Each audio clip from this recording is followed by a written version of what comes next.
Buenas noches, ya. Eh, Antes que nada, quiero agradecer a todas y todos que están acá el día de hoy, que es un día bastante complicado, con mucho movimiento por todo lado, y entonces, sí, se agradece quienes han podido venir. En realidad, nosotros estamos esperando también que sea un día no tan fácil para hacer un evento de este tipo. Entonces, igual nos podemos pensar que no va a acabar tan tarde para que cada quien pueda volver a donde tiene que ir. Quiero agradecer antes que nada a Lourdes, que siempre hace posible este espacio, y a la Facultad de Humanidades y Ciencias de la Educación, que hasta ahora nos acoge en este espacio y en los otros, y siempre estamos molestando, pero siempre terminamos haciendo cosas acá, y nos da mucho gusto poder hacer cosas en la universidad pública.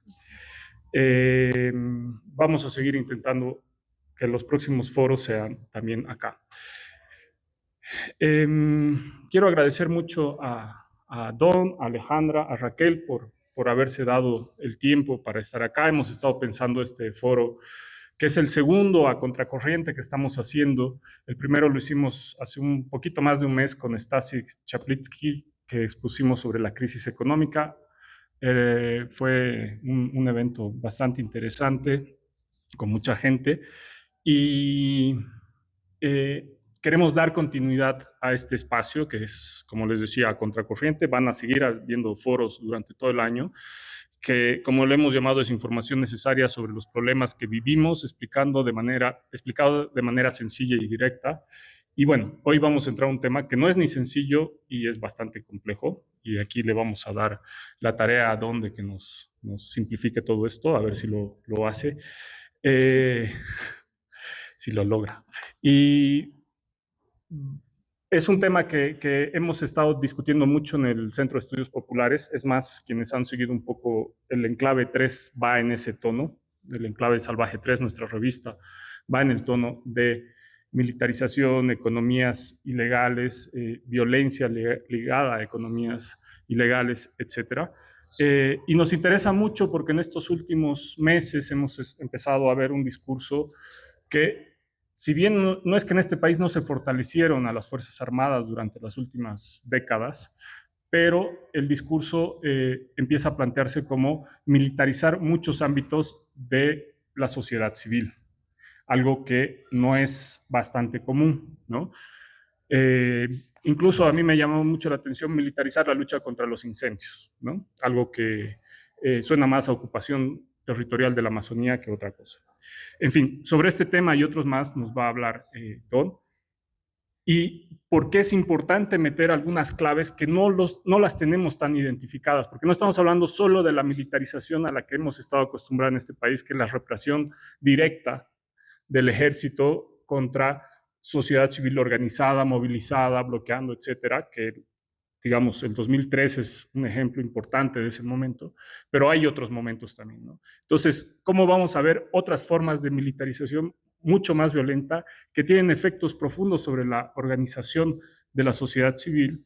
Y a partir de eso, pues, tratar de entender qué está pasando también en Bolivia y hacerlo en este contexto en particular que nos convoca, ¿no?, a entender qué es lo que está disputándose también, ¿no? Y cuál es el rol de las Fuerzas Armadas en este contexto, cuál va a ser de aquí en adelante, porque estamos viendo los anuncios de que vuelve la DEA, estamos viendo los anuncios de que puede haber un estado de sitio, etcétera, etcétera, ¿no?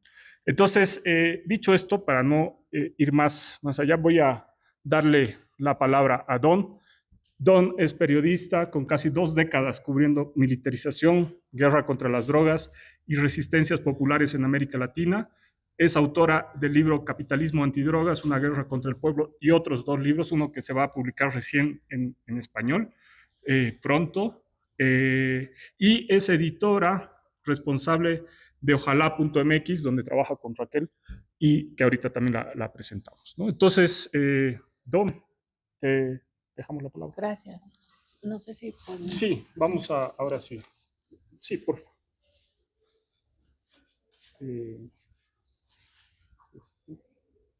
Bueno, pues muchas gracias, Oscar, por la invitación, a Alejandra y Raquel por estar aquí conmigo y ustedes por haber llegado. Como pues todos sabemos, está siendo un día un poco complicado. Creo que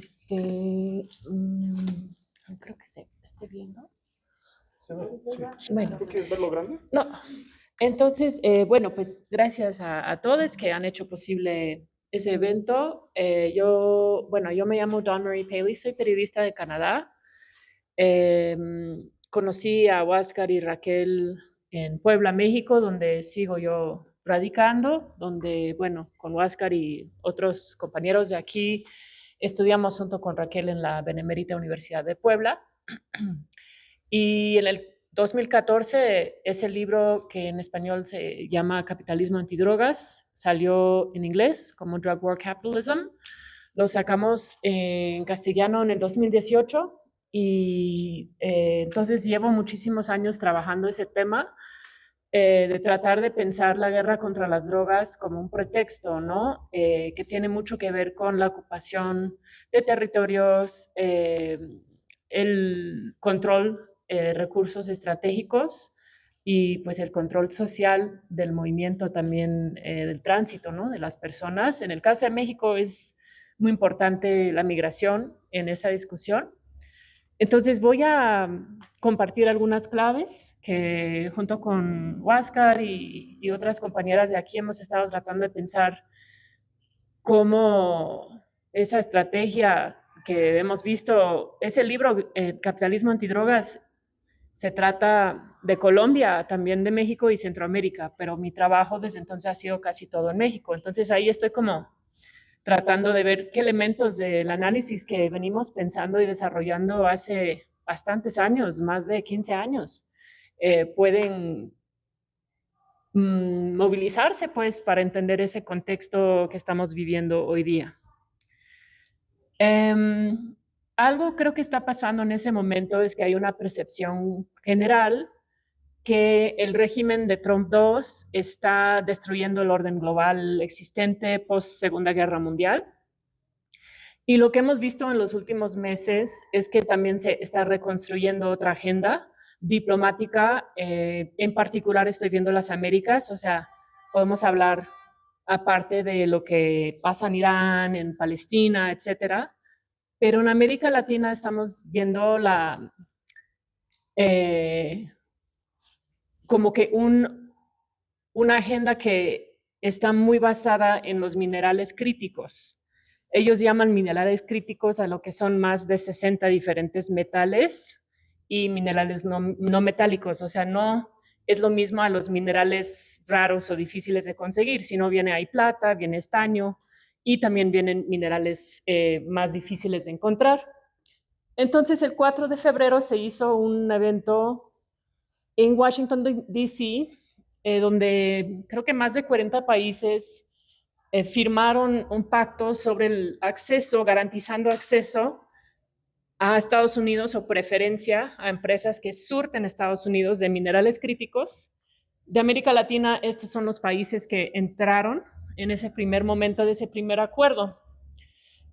Ahí está Bolivia, Argentina, Brasil, República Dominicana, Ecuador, México, Paraguay, Perú. Entonces también para poner en cuenta que trasciende un poquito una cuestión puramente ideológica de derecha y izquierda, ¿no? Supuestamente hoy en día México está siendo gobernada por la izquierda, pero ellos entraron también, ¿no? México ha entrado en esa agenda de minerales. Lo que está impulsando esa agenda de minerales críticos ahorita a nivel global básicamente es la inteligencia artificial y lo que se va a requerir como para fabricar más que todos los chips, pero todo el proceso desde los data centers, o sea, todos los insumos que se necesitan para hacer esa burbuja o industria que se llama la inteligencia artificial, están muy enfocados en los minerales que tienen que ver con eso y con la fábrica de armas. Esas son ahorita las dos industrias, digamos, que están como impulsando mucho. Y al revisar, pues Bolivia sí tiene muchos minerales que sí son raros, que sí no son tan fáciles de encontrar. Antimonio sale como uno de los más importantes, tiene la quinta parte de la reserva global, Bolivia, de antimonio, que se usa en semiconductores como en la industria armamentista. Entonces, el gobierno de paz sí le entró a ese primer acuerdo sobre los minerales críticos en febrero.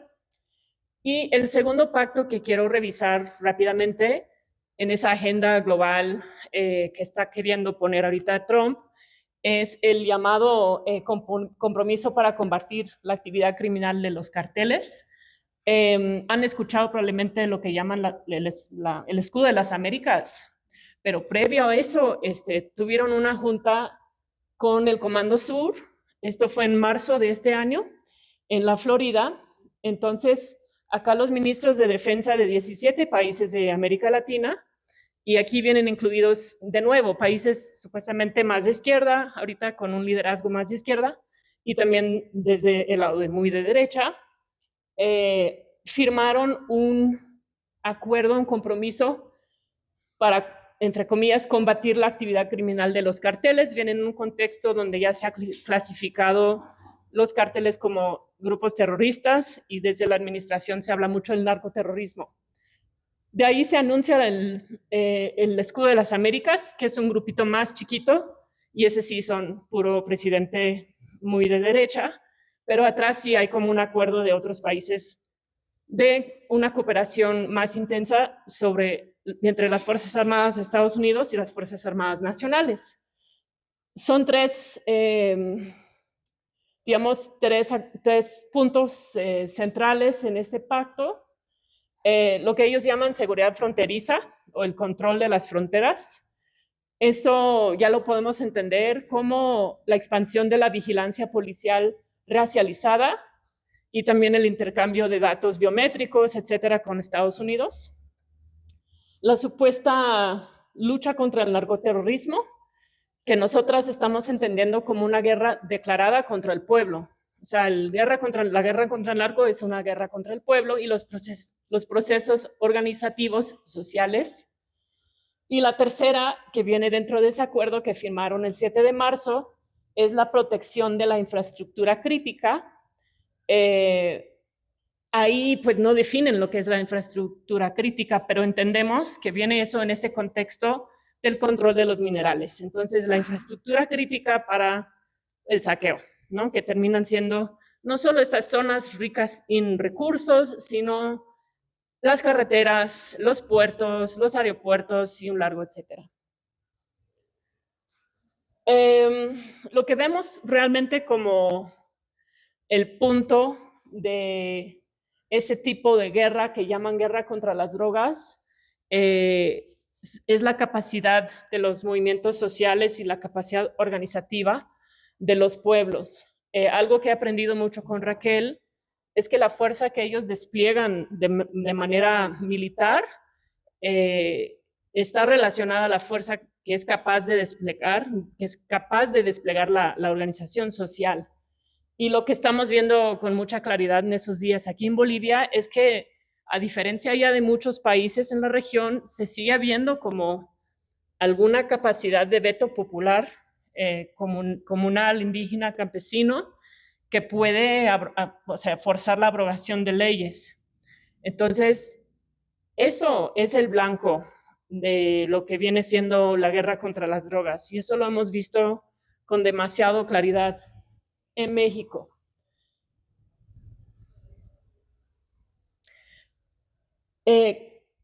Ahorita, yo no soy experta en Bolivia, entonces yo les voy a desmenuzar un poquito cómo funciona esa maquinaria de guerra o cómo ha funcionado en México. En México, el primer paso de imponer esa guerra que viene empezando en su versión actual en el año 2006 hay lugares en México donde hay patrones de contrabando muy antiguos que datan de la prohibición del alcohol en Estados Unidos a principios del siglo XX. Entonces, desde los 90s, pero con mucha fuerza en el 2006, vienen clasificando esos grupos como cárteles y lo hacen sobre la base de organizaciones históricas de contrabando, más que todo en estados más fronterizos como Tamaulipas o como el estado de Sinaloa, que está en el norte de México, y entonces dicen, aquí está el cartel de los Zetas y aquí está el cartel de Sinaloa, y ellos ahora son los enemigos. El lenguaje de los cárteles se hace mucho, se produce desde el llamado sistema de justicia y muchas veces desde Estados Unidos. Departamento de Justicia de Estados Unidos que empieza a armar ese discurso. Se hizo un proceso similar anteriormente en Colombia.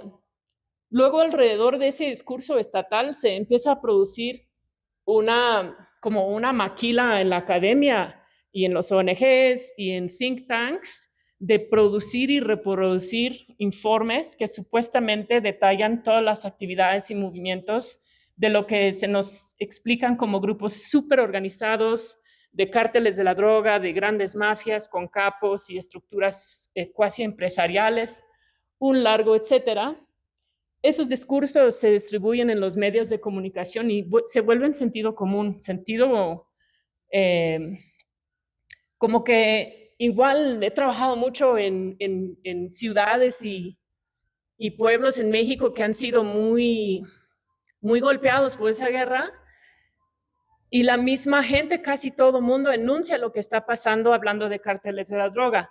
Cuando ya entramos a detalle fina, finalmente es, bueno, en realidad no sé, porque los que dicen que son del cártel llevan las mismas camionetas de los de la Procuraduría, que también son las mismas camionetas del ejército. Entonces, realmente, finalmente, ¿quién es responsable? Ahí queda mucha confusión, pero el discurso impuesto con mucha fuerza desde las autoridades y desde los medios es la idea del cártel todopoderoso, que a veces hasta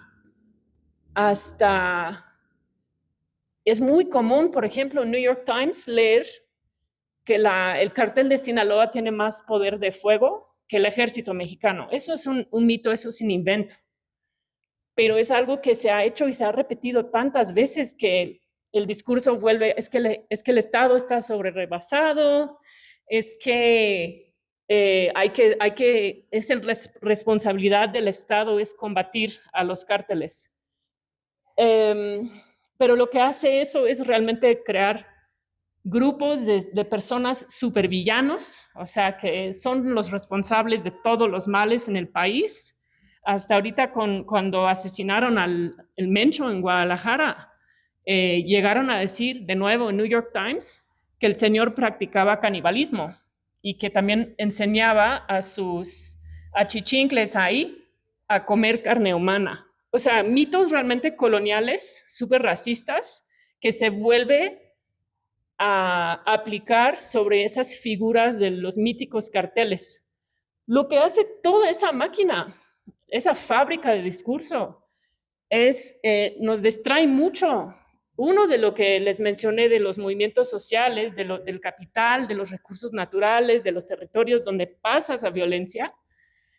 Y lo otro es que nos distrae mucho del papel del ejército y de las fuerzas estatales y de Estados Unidos con su supuesta ayuda en estructurar en lo que viene siendo esa guerra.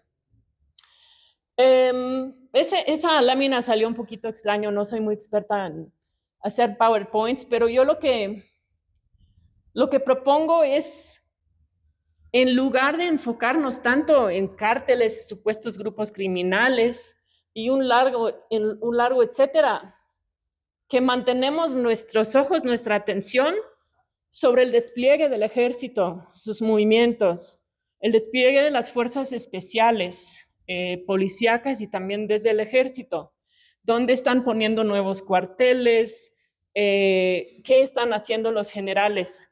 Cuando no más nos enfoca, o sea, cuando no más nos dejamos llevar, digamos, por el discurso oficial, que el discurso oficial es hablar de cárteles siempre, siempre. Pero entonces no se toma en cuenta el actor armado más poderoso, que es el ejército, que suele ser el ejército, y más si ese ejército tiene un apoyo de Estados Unidos. La otra cosa es tratar de mapear dónde ocurren estos asesinatos o desplazamientos forzados, o ojalá no llega a eso, pero en México mucha desaparición forzada que está ligada a la guerra en contra de las drogas, ¿dónde está ocurriendo? Y ir analizando qué otros recursos puede haber en estos territorios, para entender cuáles son los intereses ahí, porque cuando comparamos la escala de la industria, digamos, del narcotráfico con lo que es, en ese caso, los minerales, la extracción de gas, los puertos, los aeropuertos, la mercancía, la industria o el sector ilegal, o sea, criminalizado del narcotráfico, suele ser mucho más chiquito económicamente de lo que es la economía alrededor de ella.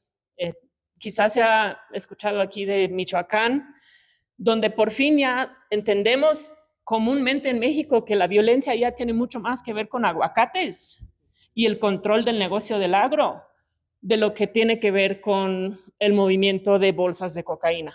Pero eso ya hemos tardado 20 años en tener eso como ya una discusión al nivel, digamos, más común. Entonces, tratar de situar esas violencias.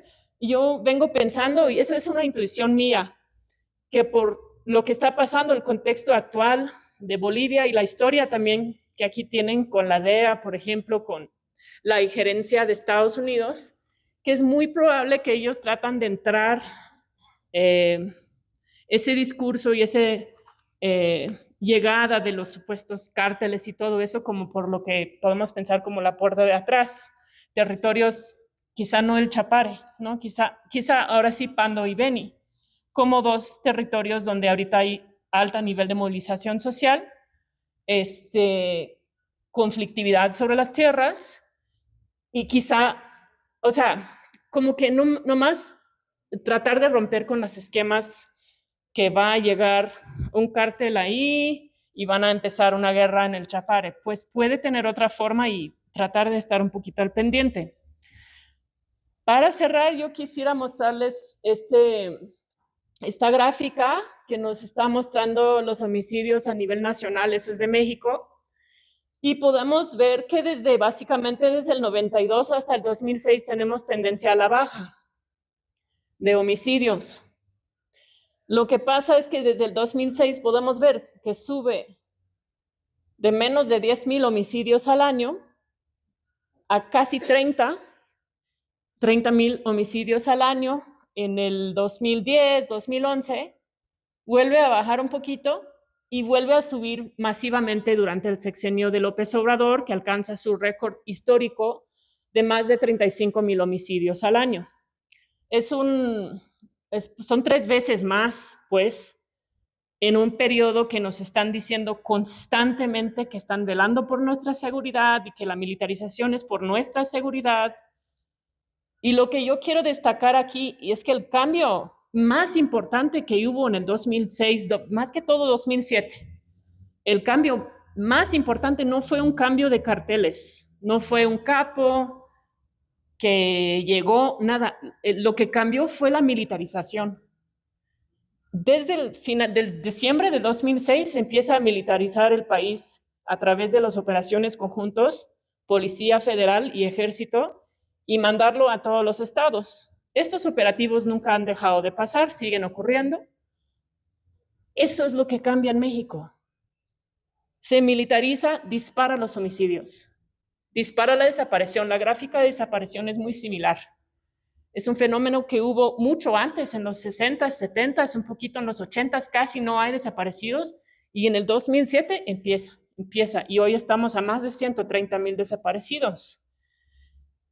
También en las urbes, como Ciudad Juárez, donde hay mucha presencia de militares, hay mucho muerto. Pero si quedamos en el discurso oficial, todo ese muerto es responsabilidad del cártel.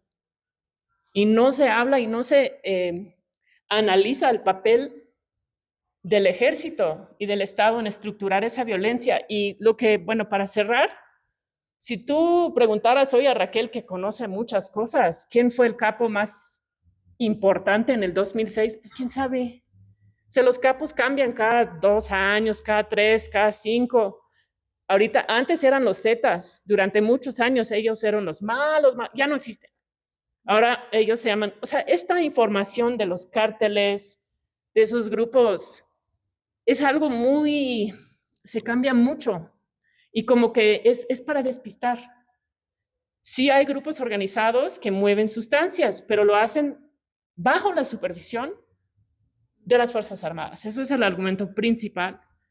Y entonces ellos son el actor permanente, más que todos los generales. O sea, porque tampoco es el soldado raso aquí que nos preocupa más, son los generales, el generalato, muy cercanos siempre al poder del ejecutivo, con mucho poder luego en otros espacios políticos. En el caso de México han quedado como mucho fuera de vista hasta el sexenio de AMLO, que empezó a ser más público, digamos, el papel del ejército. Pero como sociedad y como investigadores y en el trabajo como periodistas, siento que no perder de vista el papel del Estado. Es que, ¿qué vamos a hacer con una bola de hombres que nomás los conocemos por sus apodos? El Mayo, el Mencho, el Chapo. O sea, ¿en qué momento vamos a poder hacer algo ahí? O sea, donde podemos actuar es sobre el Estado. Por eso la importancia de centrar sus operadores armados en nuestro análisis, evitar la criminalización de las personas involucradas en el negocio del narcotráfico, que tiene muchas razones de ser, pero la prohibición es una política inventada para poder ejercer ese tipo de poder sobre las comunidades, sobre las personas ya muchas veces muy estigmatizadas. Y ahora como el término de narcoterrorista que están usando y la forma de abordar del régimen de Donald Trump está siendo demasiado obvio que lo que quiere en Ecuador, que lo que quiere en Bolivia es imponer ese mismo tipo de guerra donde todo se produce, es la confusión constantemente se produce a través de un sinfín de cárteles y grupos armados y capos con apodos raros y un largo etcétera, que no nos deja ver realmente quiénes son los responsables de eso. Y bueno, ahí voy a dejar la presentación. Muchas gracias.